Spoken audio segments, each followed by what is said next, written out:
बिस्मिल्लाहिर्रहमानिर्रहीम अस्सलाम वालेकुम जुले दोस्तों, उम्मीद है आप सब खैरियत से होंगे। दोस्तों, आज की वीडियो में हम ये बताने की कोशिश करेंगे कि केडीए और एलबीए ने जिन डिमांड्स को लेकर 15 तारीख को जम्मू में और उसके बाद दिल्ली में जलसे करने का इरादा किया है, वो डिमांड्स क्या है और ये डिमांड्स हमारे लद्दाख के लिए कितना इम्पोर्टेंट है। दोस्तों, वीडियो शुरू करने से पहले मैं ये बात साफ करना चाहता हूँ कि न मैं केडीए का और न मैं एपेक्स बॉडी का मेंबर हूँ। मैं एक आम लद्दाखी हूँ, बिल्कुल आपकी तरह, जो लद्दाख की खुशहाली चाहता है और हमेशा लद्दाख को कामयाबी की राह पर गामजन देखना चाहता है। दोस्तों, सबसे पहले तो ये बात है कि कारगिल और लेह दोनों एक साथ मिलकर काम करना ये एक बहुत ही बड़ी कामयाबी है। वो एक कोटेशन है ना कि united we stand, divided we fall. अब यहाँ पर हम एक साथ होकर अब लड़ रहे हैं, हमारे लद्दाख के फलाह व बहबूदी के लिए काम कर रहे हैं, तो नाकामयाब होने का सवाल ही पैदा नहीं होता। और साथ ही साथ मैं ये उम्मीद करता हूँ कि आगे आने वाले दिनों में भी हमारे लद्दाख के लोग, हमारे लद्दाख के लीडर्स इस तरह से कंधा मिलाकर, हाथों में हाथ डालकर लद्दाख के फलाह व बहबूदी के लिए एक साथ काम करेंगे। दोस्तों, हमारे इन दो कमिटीज़ ने 4 मुद्दों पर ज़्यादा फोकस किया है। वो 4 मुद्दे हैं: statehood for UT Ladakh, constitutional safeguard under the 6th schedule of the Constitution of India in order to protect the interest of the tribal people of Ladakh, formation of Public Service Commission and reservation of jobs for the youths of Ladakh, and creation of 2 separate parliamentary constituencies of Kargil and Leh।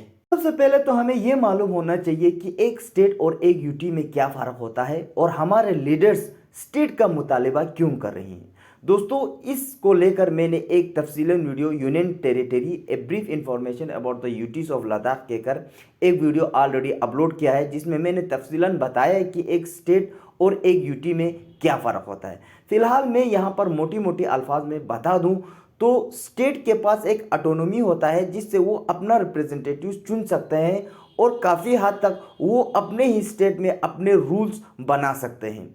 और साथ ही साथ UT direct central government ही rule करती है और UT के लोगों के पास कोई ऐसा पावर या ऐसा ऑटोनॉमी या ऐसा अथॉरिटी नहीं होता जिनसे वो खुद अपना रूल बना सकते हैं। यूटी में जितने रूल बनते हैं वो सीधा सेंट्रल गवर्नमेंट से आते हैं और यूटी जहाँ जहाँ पे भी है इंडिया का, वहाँ पे डायरेक्ट सेंट्रल गवर्नमेंट ही रूल करती है। हम सबको मालूम है कि हमारा region Ladakh geographically, historically, culturally और लिंग्विस्टिकली सारे हिंदुस्तान के दूसरे पार्ट से अलग है।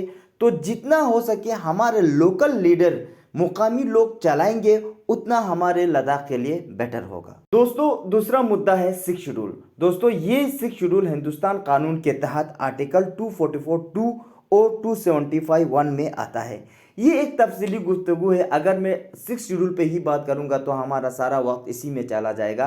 तो शॉर्ट में आप लोगों को बता दूं तो इस कानून के तहत, यानी कि 6 शेड्यूल के तहत, वहाँ के मुकामी ट्राइबल लोगों को अपना एक एडमिनिस्ट्रेटिव बनाने की आज़ादी होती है, जिसमें वो कुछ हद तक अपना कानून, टैक्स और फाइनेंसेस संभाल सकते हैं। जहाँ जहाँ पर भी ये रूल लागू होते हैं, यानी कि 6 शेड्यूल लागू होते हैं, वो जगह हिंदुस्तान सरकार ऑटोनोमस डिस्ट्रिक्ट या ऑटोनोमस रीजन कंसिडर करते हैं। दोस्तों, अभी हिंदुस्तान स्टेट्स के इन रीजन जैसे कि आसाम, मिजोरम, मेघालय और त्रिपुरा में अभी ये 6 शेड्यूल कानून लागू है। दोस्तों, तीसरा मुद्दा भी काफ़ी इंपॉर्टेंट है, वो है formation of public service commission for Ladakh and reservation of jobs for the youths of Ladakh. दोस्तों, ये बात मैंने पहले भी कहा है कि हमारे लद्दाख हिस्टोरिकली, जियोग्राफिकली, कल्चरली और लिंग्विस्टिकली एक बहुत ही मुफर्रद रीजन है और जितना हमारे लोकल्स इसे चलाएंगे उतना हमारे लिए फ़ायदेमंद होगा। दोस्तों, जो हमारे ऑफिस में जो ब्यूरोक्रेट्स होंगे वो अगर हमारे होंगे तो हमारे लिए काफ़ी फ़ायदेमंद होगा। इनके बहुत सारे वजूहात हैं। एक तो ये है कि जो भी हम एक आम आदमी जाकर हमारे लोगों के सामने, हमारे ही लोग के सामने बिना लैंग्वेज बैरियर के आराम से अपने राय कायम कर सकते हैं, राय उनके सामने रख सकते हैं। और साथ ही साथ वो लीडर या वो ब्यूरोक्रेट, वो अफसर को हिस्टोरिकल बैकग्राउंड या कल्चरल बैकग्राउंड समझाने की ज़रूरत नहीं होगा, वो आसान से समझ सकते हैं। बाहर के लोग अगर आते हैं, हमारे अभी लद्दाख में बहुत सारे हैं, ऐसा नहीं है कि वो लोग नाकाबिल है, लेकिन वो ये है कि उनको हमारे कल्चर के बारे में, हमारे सकाफ़त के बारे में या हमारे हिस्ट्री के बारे में समझाने में काफ़ी प्रॉब्लम आते हैं, और जितना एक लोकल समझ सकते हैं और एक जितना लोकल दिल से काम करते हैं अपने लोगों के लिए, उतना बाहर के लोग नहीं कर पाएंगे। दोस्तों, दूसरा इसके साथ ही रिलेटेड ये मुद्दा है कि reservation of jobs for the youth of Ladakh. ये हमारे लिए काफ़ी नाइंसाफ़ी की बात होगी कि हमारे लद्दाख के जॉब्स हमें नहीं मिले, बल्कि बाहर वालों को भी यहाँ पर लाके कम्पीट करें। क्योंकि दोस्तों, हम ट्राइबल लोग हैं, ट्राइबल एरियाज़ के लोग हैं, और हमारे पास उतने रिसोर्सेज नहीं है जितना उनके पास होते हैं। और साथ ही साथ दोस्तों, हमारे लद्दाख में 3 या 4 साल तो हुए हैं अभी यूनिवर्सिटी आके, अभी बहुत सारे डिपार्टमेंट्स फंक्शनल होना बाकी है, और जितना जनरल कैटेगरी के स्टूडेंट्स होते हैं उतना हम नहीं होते हैं। और जब हम यूटी बनने से पहले हमें आर्टिकल 370 और 35A ने एक प्रोटेक्शन दे रखा था, वो अचानक से हमारे सरों से उठ गया है, जैसे कि हमसे हटा गया तो हमें एक ओपन में ला के रख दिया।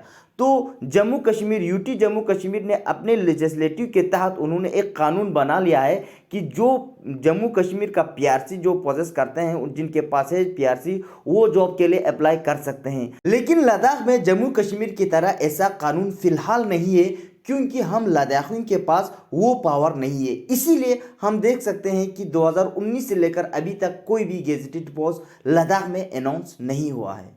साथ ही साथ लैंड इशू का भी बहुत ही बड़ा मुद्दा है दोस्तों हमारे लद्दाख में, क्योंकि अगर हम अपने ज़मीन को नहीं बचा पाएंगे तो आगे आने वाले दिनों में, आगे आने वाले फ्यूचर में हमें बहुत सारे मुश्किलात का सामना कर सकता है। दोस्तों, हम टूरिज्म सेक्टर में ही देखें तो बहुत सारे ट्रैवल एजेंसीज और दूसरे रिलेटेड टू ट्रैवल जितने भी कमाने के सोर्सेस है, उनमें सबसे बड़ा शेयर हमारे लद्दाखी से तो बाहर वालों का ज्यादा देखने को हमें मिलता है। और साथ ही साथ separate parliamentary seats for both districts, ये भी एक बहुत ही अहम मुद्दा है दोस्तों। अगर हमारे दोनों डिस्ट्रिक्ट्स को अलग अलग पार्लियामेंट्री सीट्स मिलेंगे तो हमारा रिप्रेजेंटेशन बढ़ेगा, और नेशनल और इंटरनेशनल लेवल पर हमारे दोनों डिस्ट्रिक्ट्स का रिप्रेजेंटेशन होगा। और साथ ही साथ फंड्स भी आएंगे बहुत, दोनों डिस्ट्रिक्ट्स के लिए अलग अलग फंड्स में भी इजाफा होगा। और हमारे इलाके में रीजनलिज्म और रिलीजनलिज्म ये दोनों कम होंगे, और लोग अपने अपने डिस्ट्रिक्ट्स में अपने अपने ही मुद्दों पर फोकस करेंगे। आखिर में मैं यही कहना चाहता हूं दोस्तों कि जो 4 मुद्दे हमारे कमेटी ने रखे हैं हिंदुस्तान सरकार के सामने, उन पर आप भी गौर व फिक्र करें, आप भी सोचें कि ये 4 मुद्दे या 4 डिमांड्स हमारे लिए सही रहेगा या नहीं रहेगा। तो मेरी तो कोशिश यही है कि जितना हो सके हम एक मिलकर, एकजुट होकर इसी यूनिटी के साथ रहे, और इस परंपरा को, जो हमारा सकाफत है, कल्चर है, सदियों से चले आ रहे हैं कि एक दूसरे के साथ मिल के, हाथों में हाथ डाल के, जो पीस वाले जो हमारा एलिमेंट है उनको बरकरार रखें। तो दोस्तों, इसी अल्फाज के साथ मैं आप लोगों से अलविदा लेता हूं। मिलते हैं अगले वीडियो में, तब तक के लिए अपना ख्याल रखिएगा। खुदा हाफिज।